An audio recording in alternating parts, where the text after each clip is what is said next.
Hi and welcome to Norwegian Farm Life.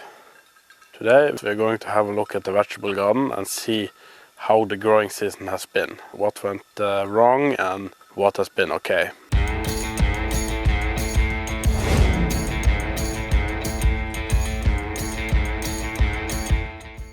Not everything has been a success in the first year of our vegetable garden. We built this from scratch this year. For those of you who have not seen those videos, you can go and do that afterwards. They are in Norwegian language, but all of them are texted in English, so it should not be a problem. As you could see from those videos, we built this from scratch. There was really nothing here before we started this in the springtime. And we planted different kind of crops. We planted potatoes, garlic, onions, leeks, carrots, and we also had some rhubarb, which we didn't get anything from this year. It was too small. And we also built a greenhouse. The leeks never got finished.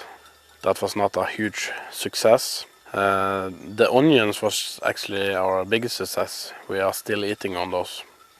In those early videos from our vegetable garden, I talked about how we started the crops. Some of them we planted in the basement, but it was too cold in there, so when we planted them out, they were just too small. So there was not a huge success there. We had another little planting project which we did this fall, and we did not make a video about it. In August we planted something in Norwegian called nepe. I don't really know what it's called in English. I will put it on the screen. And it was supposed to be able to mature before the winter, so that was not a success. They became really small, and yeah, we did not manage to get them finished before the frost killed them off. So we also planted something I don't know the name of, called artichoke in Norwegian. I will also put the name up on the screen when I found out. And those also did not mature. We also posted some pictures on Instagram from our smallest greenhouse, where we planted tomatoes and cucumbers. We did manage to get a few, but we were really too late with those as well. We planted them in the basement, and the plants were too small when the growing season started, so they didn't really reach maturity before it was too late. So we didn't get that much from those. But it was a learning process, and we will start earlier next year. So we are now inside the greenhouse that we built in the vegetable garden. There are actually two videos about this greenhouse, if you haven't seen those.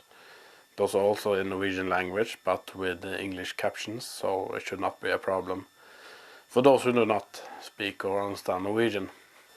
I was a bit concerned about the quality on this, and there are some things that we need to address before we can start using this. For instance, I don't know if this is leaking from the roof or it's just moist in here, or but there are some icicles hanging from the roof here. And also there are some really big gaps in this greenhouse, so it's not at all airtight. And also, as you can see, these doors aren't exactly airtight, and I'm also a bit concerned about this. The rubber gasket around them seems to be on the outside of the doors. So when it rains on the walls, the water will actually drip inside. That's not necessarily a problem, because it doesn't need to be completely dry in here since we are planting. We will see how this greenhouse performs in the spring. So our plan for this greenhouse is to make some beds on the side of the greenhouse, and we will maybe put one in the middle as well, so that we have like two walkways along the length of the house. So that will be a project. Probably we will start this in the springtime, and of course we will make a video from this. We did have big plans for this greenhouse when we built it, but as you could see from those earlier videos from it, the build itself just took too long, and we did not manage to finish as early as I thought. So the season was really over when the greenhouse was finished. And even now we can't really plant in it because there's nothing here, just grass. So the reason that we built this vegetable garden was to increase our self-sufficiency. Although this is way too small for us to survive from the crops from this, it's still a step on the way. And what we dream about is to one day make most of the food that we need ourselves, as they did in the old days. Although there isn't really any need for that anymore, I think there is something primal in us that reacts to losing the connection to where our food comes from. And also there is all the time a question on how safe the mass-produced food really is.